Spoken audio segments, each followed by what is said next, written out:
o kake yindi déjà wana na centre-ville FARDC na armée rwandaise.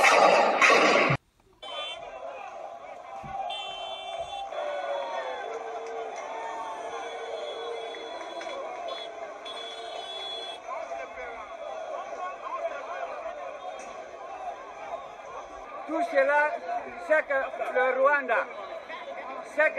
est en train de faire, c'est une complicité avec la France, la Belgique, les États-Unis d'Amérique et d'autres.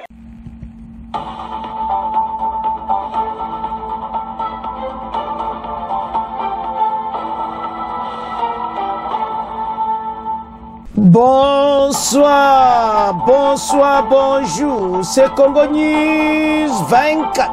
Bande Konanga, comme toujours avant de commencer notre émission, nous disons merci à Dieu.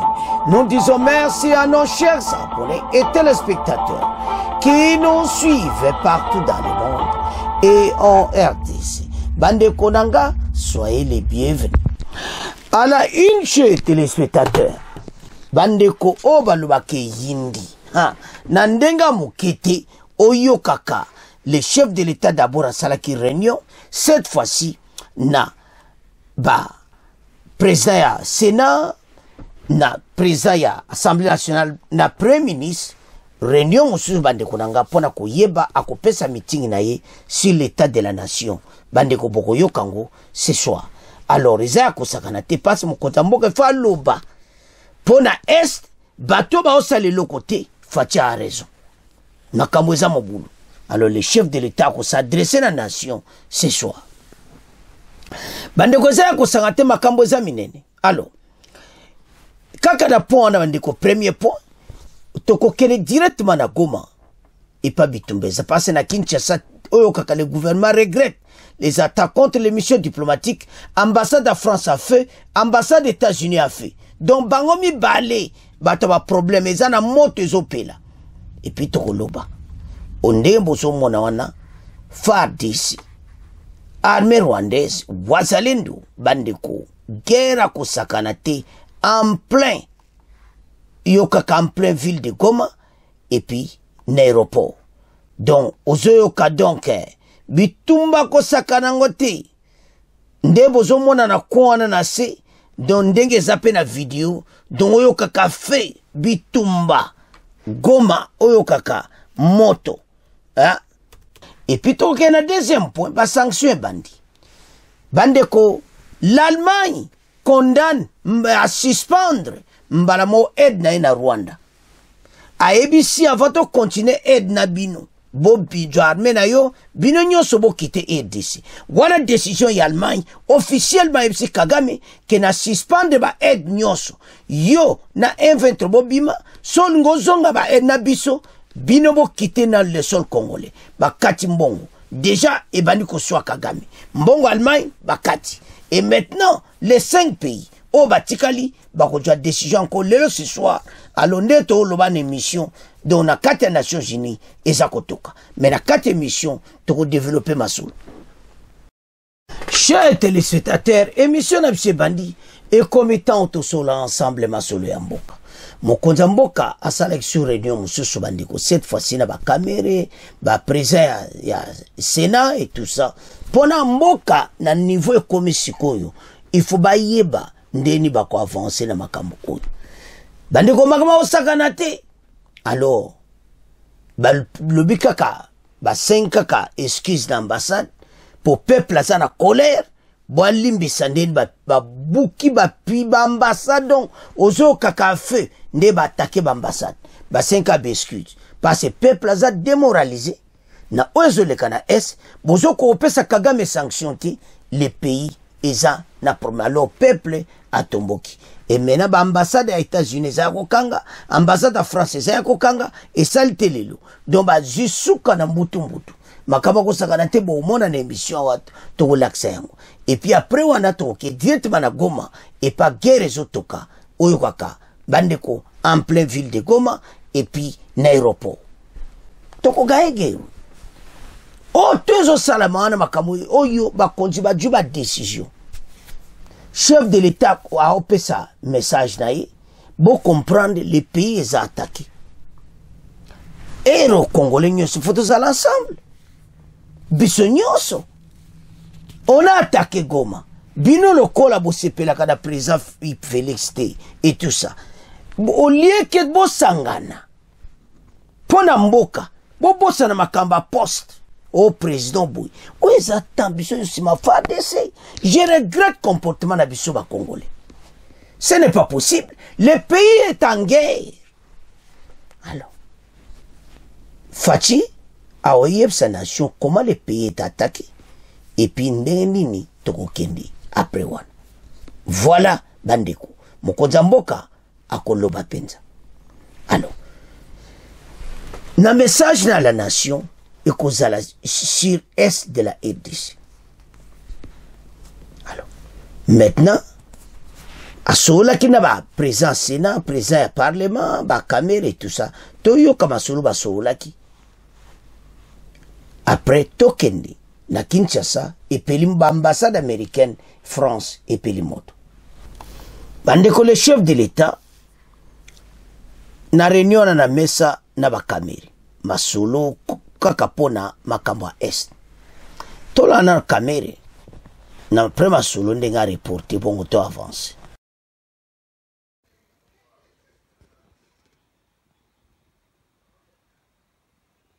Aucun centimètre de la terre congolaise ne sera cédé aux ennemis du peuple congolais et le président de la République, Félix Antoine Tshisekedi, reste intransigeant quant à ce.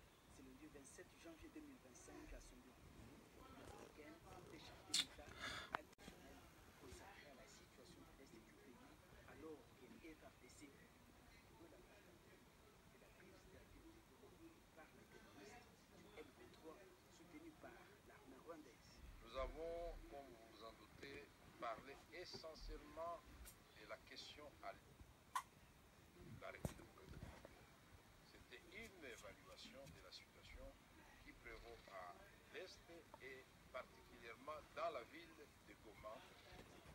Tenons ici, au nom du président de la République, à féliciter la population du Nord Kivu, les vaillants combattants des forces armées de la République démocratique du Congo et les Ouazalènes. Nous avons exploré les voies et moyens pour, un, restaurer l'autorité de l'État au niveau de la province dans le Nord Kivu, qui doit continuer à être administré par l'autorité nommée par son Excellence Monsieur le Président de la République. Nous avons aussi relevé la question humanitaire. Comme vous le savez, il y a coupure d'électricité depuis près de 4 jours dans la ville de Goma et nous ne pouvons pas supporter cette situation de désastre humanitaire vis-à-vis de notre population. Nous avons aussi, avec le président de la République, exploré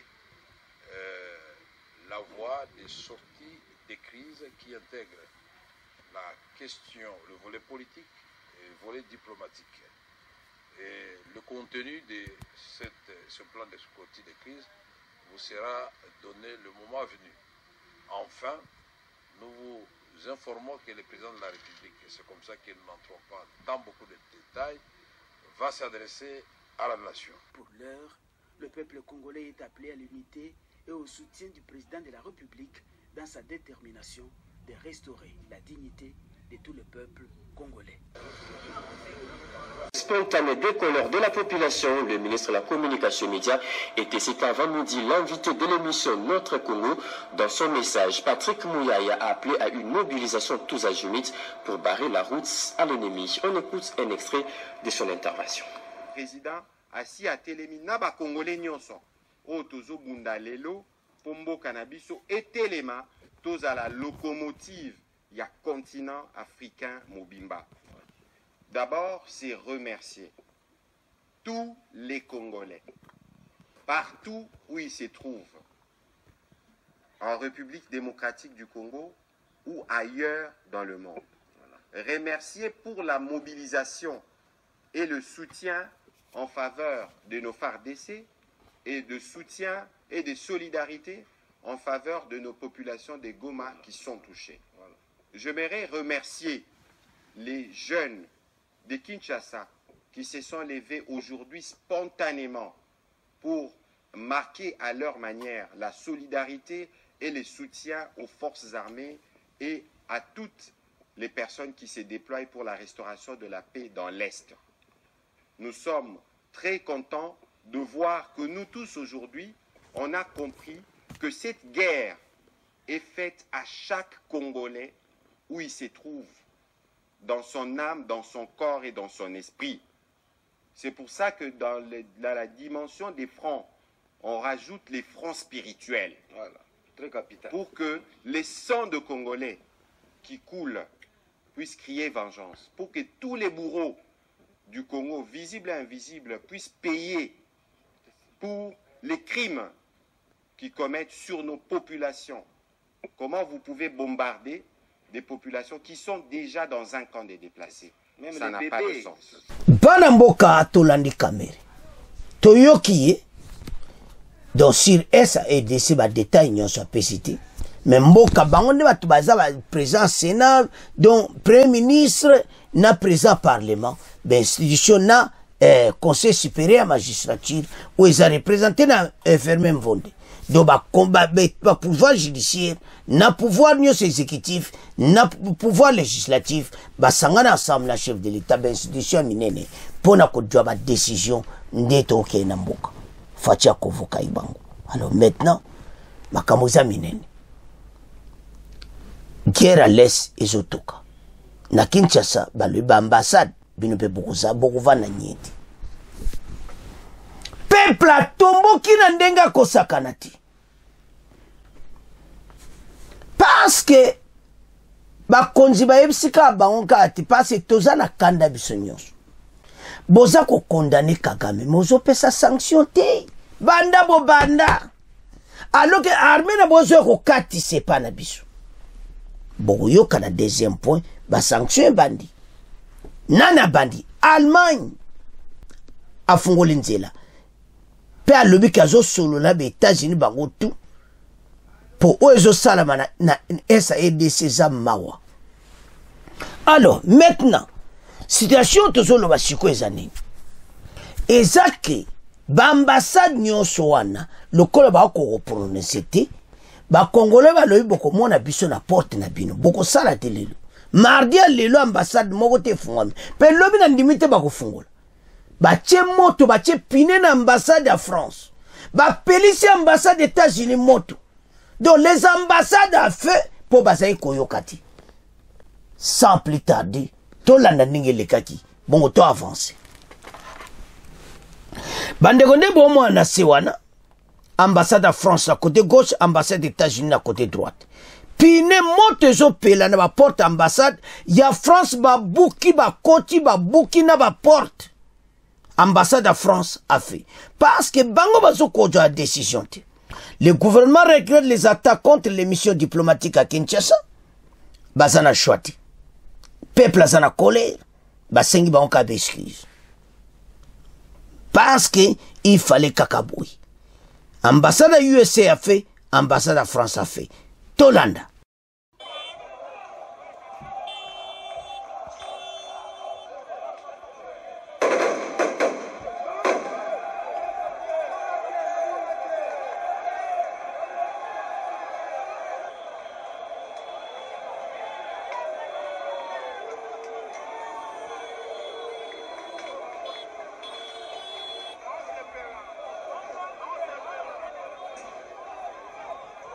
Tout cela, c'est que le Rwanda est en train de faire, c'est une complicité avec la France, la Belgique, les États-Unis d'Amérique et d'autres. Alors, les Congolais sont fatigués. On doit mourir combien de fois et par combien de jours?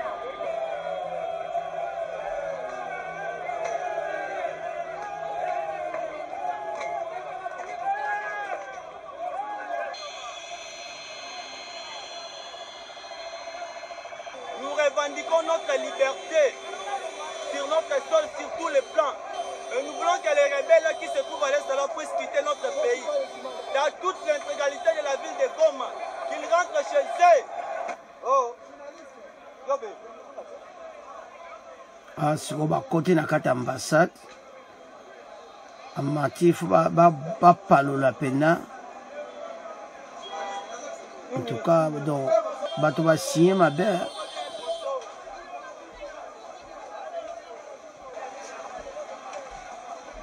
ambassade ya France epeli moto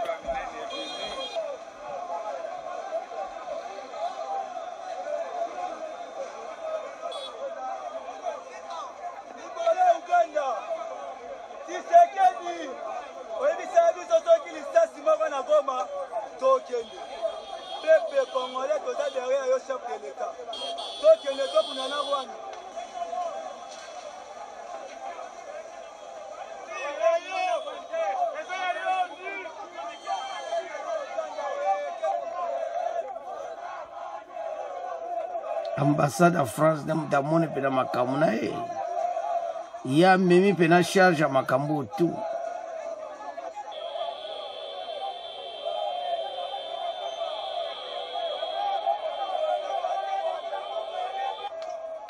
tala ambassade ya France tala nde baosala botala bandeko bazolongolongo pena na kombo wana moto amati na likolo atia pine moto epela pine yango wana likolo ya ambassade donc makambo nyonso bazovivre yango. Ça c'est la RDC.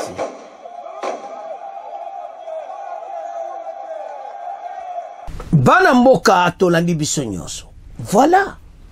À feu.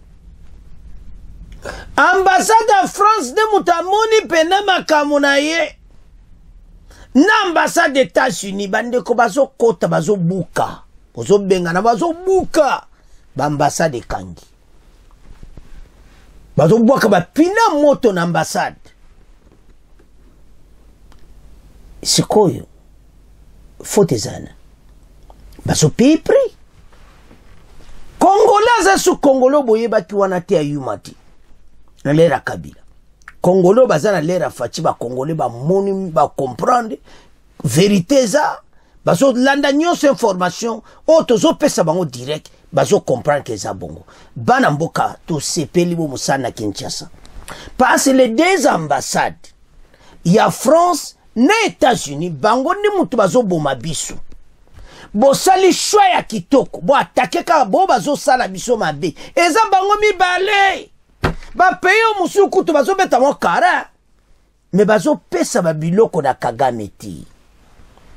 Me ba peyo wana mibale bazo pesa Kagame ba force.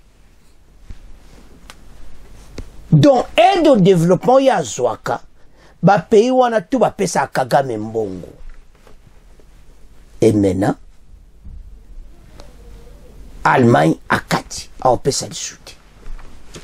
Tozoya makambo za minene. Alors moto ndenge peli bozo mona teke makambo ebandi. Parce que il fallait ba ambassade mi balé ba yoka son. Ba Congolais ba hindi sina ndenga mukete na sina lero yo ba téléphone bandi ka kalate. Bogo yoka na conseil de sécurité. Parce il fallait kaka bongo. Ce soir pas toujours senga kaka yango. Alors kai kwamba sengi ba sanction contre Rwanda. Armée na bazo katsa na moi makasi bazo katsa na Gisenyi. Voilà. Et puis Bitumba ezo s'est passé en plein vide de Goma. On va pas céder. To yebi bien que ba perte humaine kozala. Donc eza ya kosakana tende bo mona introduction gaga. Eza bena vérité boko vivre en émission. Donc somo y'a tout ça ba Congolais que ba konzi ba dju ba décision à bien. Toza la simana bango. Le chef de l'État a bêtissé likolo makamba est. Congolais totel ba ensemble tous les pays et loko etikali siko nde bazawana bakomona Goma mobimba na nzela li contre bango mutu mote na Goma zo sepela parce que armée so bava na ndako mais bakovanda tikan bazana besoin balia et le etikali siko babima e yinda kaka donc Goma pour tout le mati bato bako vivre parce que oyo bango basali bakoti na kata Goma bazokota na frontière na Rwanda bazokota tozomona bango tout est filmé baza na problème sérieux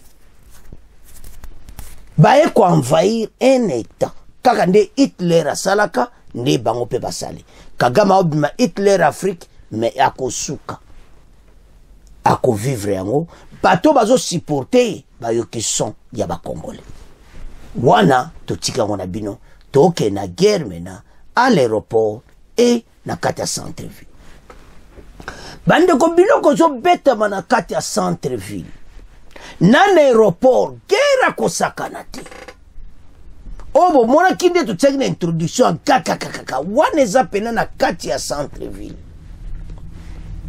armée telemi na ndenga ko sakana te FARDC azo beta biloko maintenant on ne sait pas qui contrôle qui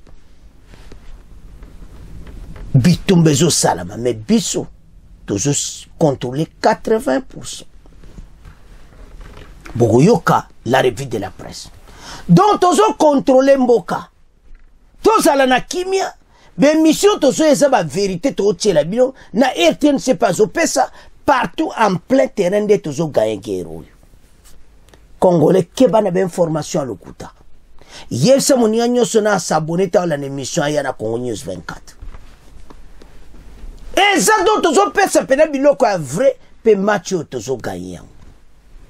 Alors, tokende directement na Goma et pas Motepeli, bon auto avancé. Bandeko tellement que la place est pena mingité.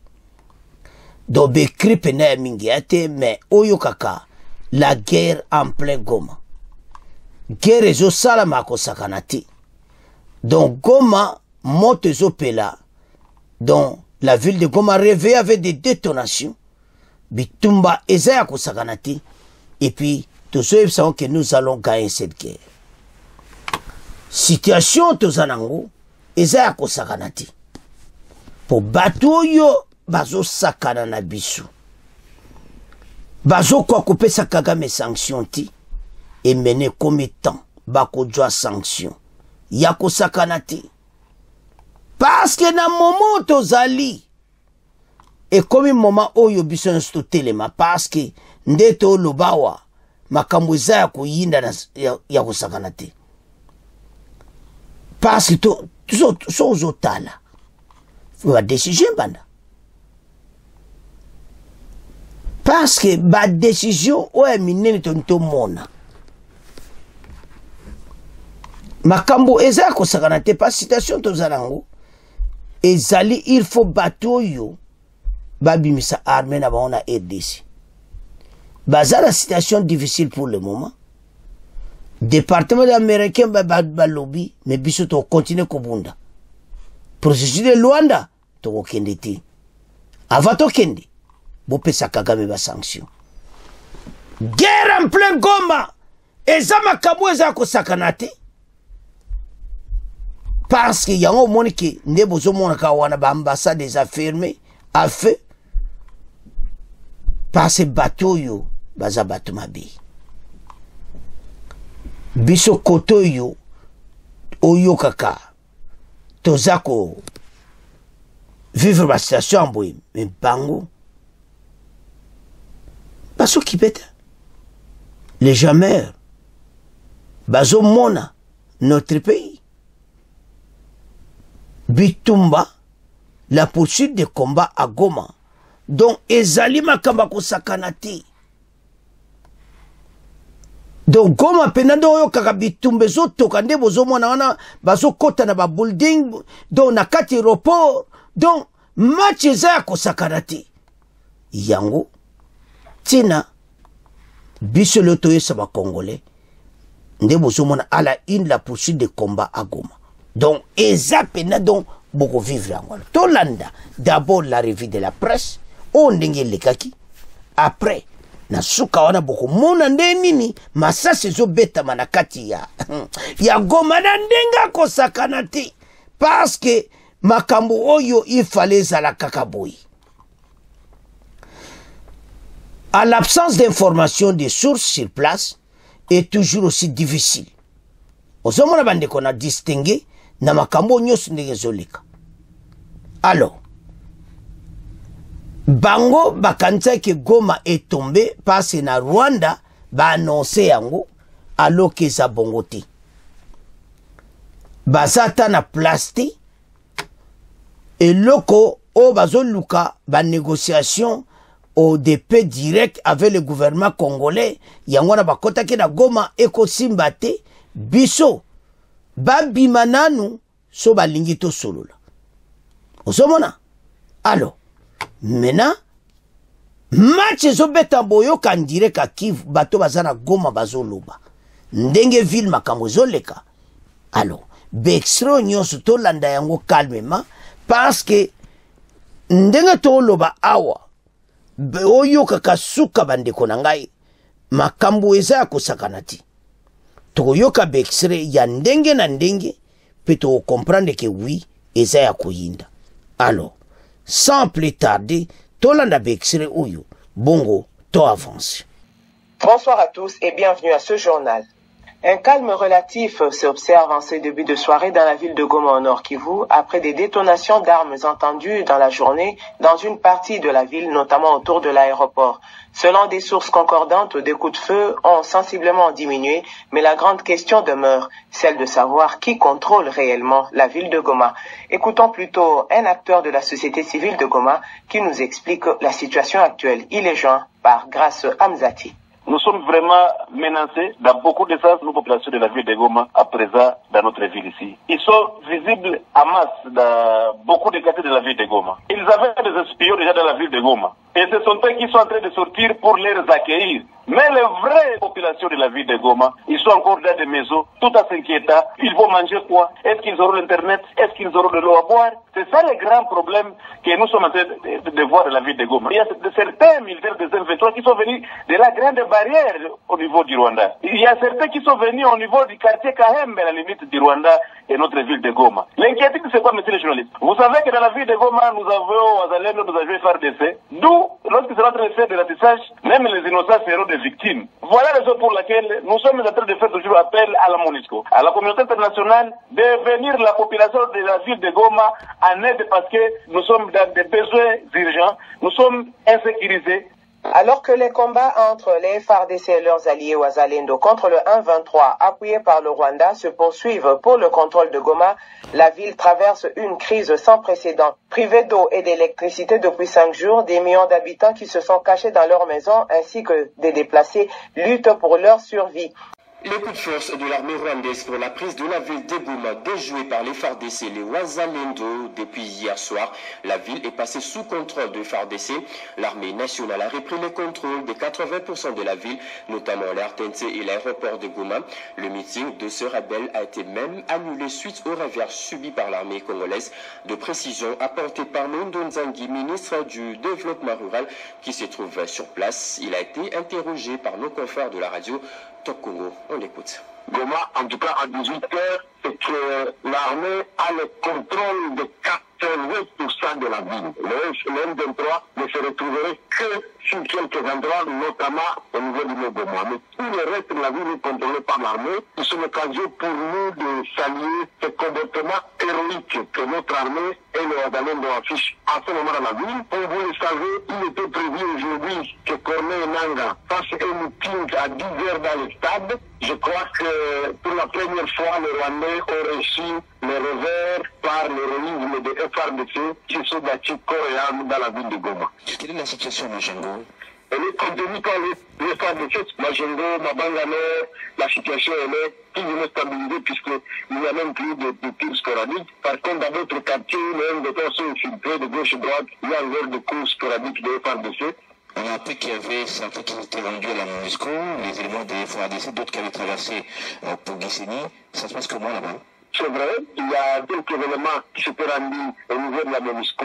Ils ont été désarmés, ils sont encore là. D'autres étaient au niveau de la famille RDC. Ceux qui ont été amenés à Gisenyi, ils se sont rendus à côté de Sinia, dans la ville de Goma. Le gouvernement rwandais les a fait traverser du côté de la frontière pour montrer à la communauté internationale qui est en train de traiter très bien les prisonniers de guerre. Mais ce qui s'est passé à la suite, au niveau de la petite barrière du côté de Gisenyi, entre les militaires et les militaires rwandais, la plupart des célébrités qui étaient capturés se sont échappés et sont retournés du côté congolais, ils se battent avec leurs camarades. Et qui conduit les opérations du côté des FARDC Wazalendo? Je préfère ne pas vous le dire pour l'instant. Entre-temps, la population est toujours chez elle à la maison? Oui, c'est effectivement pour ça que je voudrais bien féliciter la population pour le comportement qu'ils affichent, pour l'appui qu'ils donnent à... Oh, kake yindi déjà. Wana na centre-ville. FARDC na armée rwandaise. Biso tobuti kate. En plein centre-ville de Goma. Ndenge zo sala mabona centre-ville, l'aéroport pendenge moko.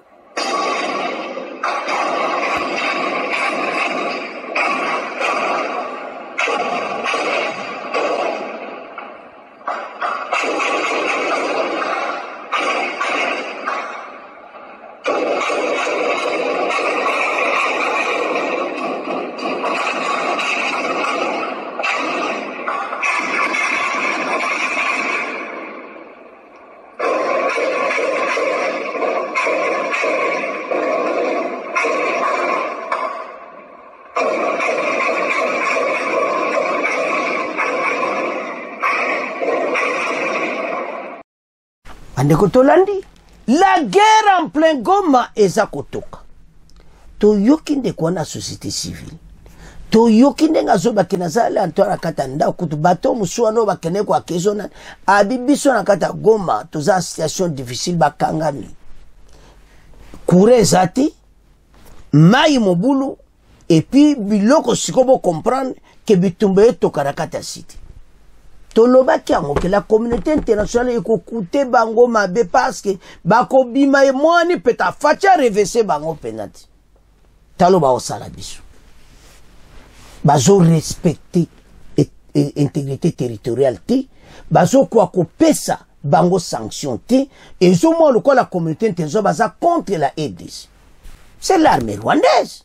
Il n'y a pas d'autre. Pour makambo ici la guerre ici, bon bimisa armée rwandaise. Bah quitter le sol congolais. Rapport à Oniezali. Makamutu ezali. Siko bozo wanga na pona nini. 4000 soldats rwandais na katia EDC bazo bunda na biso.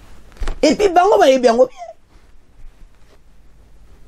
Donc, so zo tala biloko mona ke occidentaux, bazana ba complot moko mawa trop.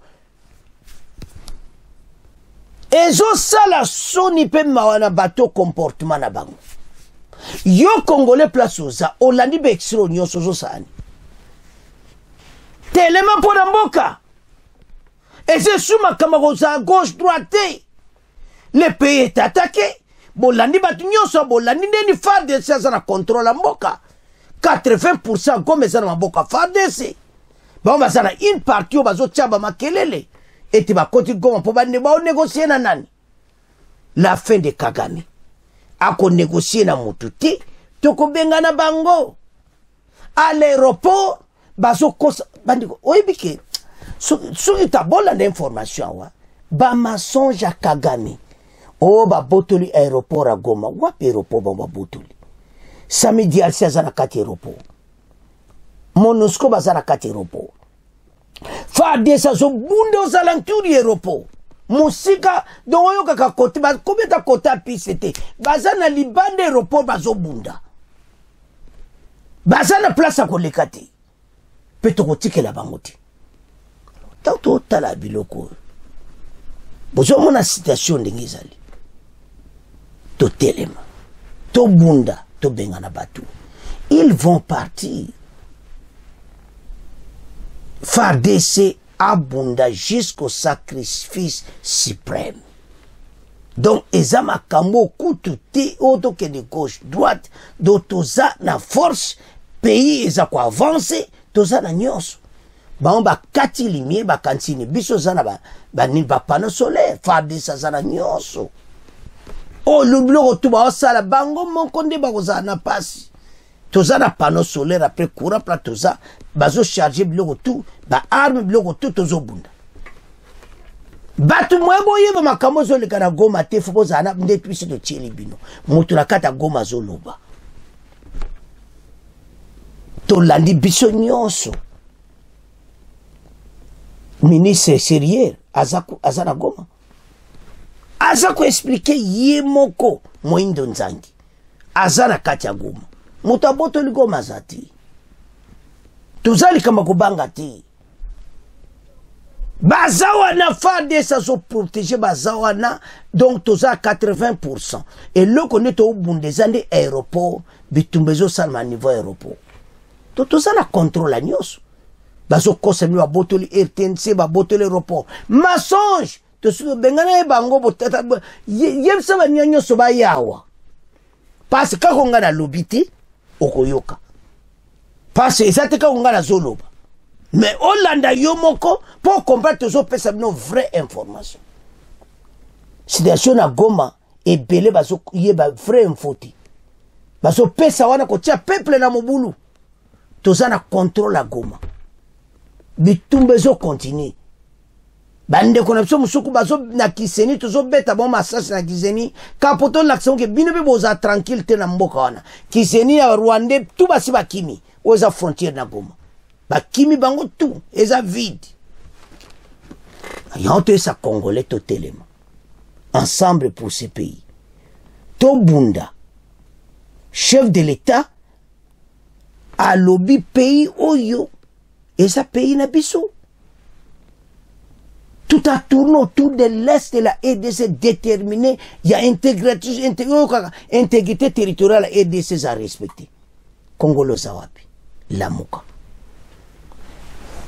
Alors, maintenant, Kende, n'a pas sanction. Allemagne a banni sanction à suspendre aide sur la Kagame et si Kagame boui. Joba Sodano bima tout avant même aux ongles de Makambo, tu peux pesa bien sur le côté. Bakati ba mbongo nyonso ba pesaka Kagame. Et puis le message na lui ko sola na ba partenaire parce que lelo kai kwamba a une session spéciale total. Alors Allemagne a l'action qu'il était hier à supporter RDC. Sanctions contre le Rwanda, l'Allemagne a suspendu l'aide au Rwanda. L'Allemagne a suspendu mardi des discussions prévues parce qu'il fallait pas renouveler yango a lobby ki akosala ngo lisuti bakopesa bakati yango mbala moko pour bango il faut ba quitter le sol congolais. Voilà, c'est comme ça makambo oyo ba congolais bazoluka. Des consultations gouvernementales entre Berlin et Kigali programmées en février ont été annulées, a confirmé le porte-parole du ministre de la AFP dans l'escalade actuelle. Il ne peut pas y avoir de business as usual, a-t-il affirmé le ministre également, à conditionner la reprise des décisions à une escalade de la situation dans l'Est de la RDC. Les décisions sur la coopération et aide au développement ne pourront reprendre que lorsque le Rwanda et les M23 ont mis fin à l'escalade et seront retirés de la région. A précisé le porte-parole, Berlin a déclaré d'être consultation avec d'autres donateurs pour envisager des mesures communes. Alors, binenga katina botu bapesa Kagame mbongo, bazo kata mbongo nyonso. Azo sola na Angleterre, azo sola na États-Unis, azo sola en France. Yango monto attaquaki les deux pays. Alors maintenant, Kaikwamba Sengibo na Conseil de sécurité. Sanctions contre le Rwanda. Réunion Conseil de sécurité, ba pays wana nyonso bozomona bata veto les 5 pays. Les chefs de la diplomatie de la RDC a cité les 5 actions concrètes. La fin des hostilités par le Rwanda 1, exiger le retrait immédiat des troupes rwandaises 2, et puis imposer des sanctions ciblées et sur le Rwanda, total des exploitations à tous les minéraux étiquettes comme rwandais, révoquer immédiatement le statut du Rwanda en tant que contributeur des troupes aux missions des Nations Unies. Un régime de notification systématique pour tout et transfert d'armes au Rwanda par les États membres ou des entités privées. Par la fin de la crise sécuritaire à l'Est et la RDC et le règlement du conflit qui perd entre Kinshasa et Kigali. Kaikomba Lobi Boui va quitter le sol congolais.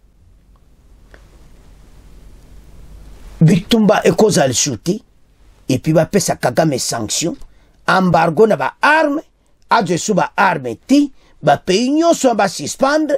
Donc déjà côté Allemagne déjà kala mon mi beka Allemagne ba ma bandi alongoli ba mbongo nyonso ba révoquer Rwanda statut ya Nations Unies ndenga za membre Nations Unies ndenge biso stoza bazo révoquer. Donc akotinde su batuna iti voilà po mbongo yango wana bapesa kai po basoda bakendaka na batindaka Kagame mena yo okomona makambo na yo parce que si olukaki RDC omoni biloko moto yeli yo. Félicitations kai kwamba ba pays wana nyonso bozomona ba traître mais à part la Russie na Chine oyo ba lobby bien pour na mboka na biso mais États-Unis, Angleterre na France baza contribution. Mais to féliciter Allemagne parce que a kati nyonso a lobby avant zongsa Kagame abimana ba Sudan a quitté RDC ezaya ko inda esi inde mena na conseil de sécurité bare ba tobi ke mbala moko loko Allemagne saliboy to yoka na conseil ce soir to développer masolo bande komoni Allemagne a pris décision va bimisa ba Sudan na RDC a quitté le sol congolais ba décision c'est de aide ba kati.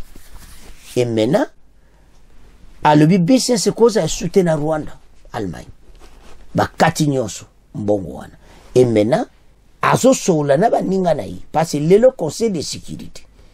Kai kwamba na conseil de sécurité a 5 choses. À l'OBI, guerre ici là, ba bunda de sûreté. Armée rwandaise a quitté le sol congolais. Kagame, azo embargo ya ba arme. Et puis ba longole statut ya nini, ya Rome. Parce que aza pays où il y a des personnalités donc makamba soni en tant que membre des Nations Unies. Alors, bandeko situation de tozawa. Armée na biso mena to wuta na Sud Kivu. Bukavu to bano kita kuna. Loka aéroport bitumbeza toko kita kuna poto ravitaye bo nyonso bazo bunda na kata Goma. Toko kota Goma ba wazalendo tala. Gero yo bamba ogaente na kata ville. Bayebi Goma tende armée na biso bayebi. Das ndeto bundana ba wazalendo na kata bandaku batwara ba kokate na ba immeuble bakopola gera ba immeuble oyo ba wazalendo bakosilisa bango parce que wazalendo ayebi madusu nyonso agoma bato ba bebi na bango bandeko en plein ville nde bolandi wana bo comprendre que oui match za mbuna kata ville ndeto landi wana mais basa na problème. Alors bana mboka tolandi biso nyonso tozala bomoko boti kolanda ba fausse information bato faut pas quitter le territoire congolais le plus tôt possible biso to gaenge ruyo Kagame ses hommes bakanga ba bagage bakiti match za mabulu.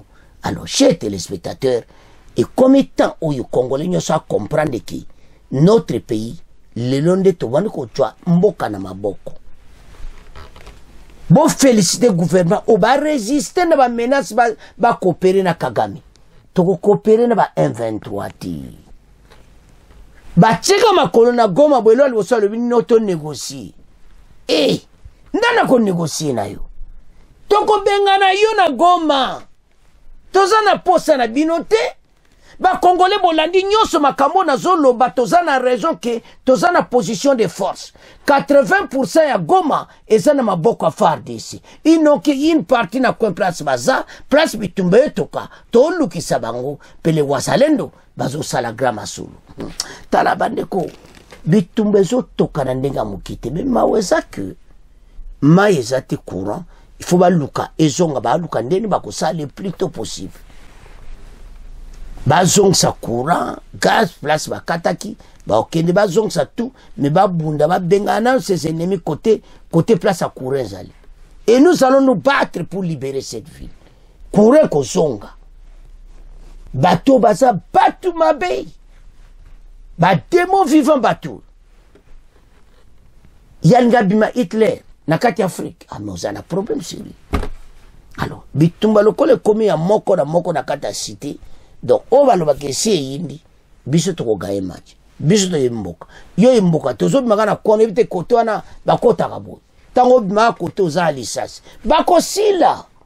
malembe effectua tu ko sila kaka zo katsa musuka le azo kata déjà embuscade ba wazalendo tala bazo sala ba makaba ko sakana te. Alors mena ba konzi ba juba décision makasi comme étant oyo to libérer mboka solution ezaka moko to sangana. Le chef de l'État beta c'était pour la SAEDC pour na ba congolais dans l'unité na temps oyo. Nous avons qu'une seule armée, tout supporter Bango, Bissonyos, et puis Bandikwa Goma, Bakobima place Baza. Mais la communauté internationale, qui sont. Fatia l'une de la communauté internationale, bozo sale le côté, bozo de la décision. Yango Momoni, ambassade d'Allemagne, Naya France, a fait, Motepeli.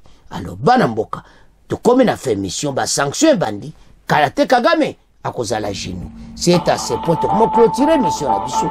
Bon, continuez à s'abonner. Au revoir. À la prochaine.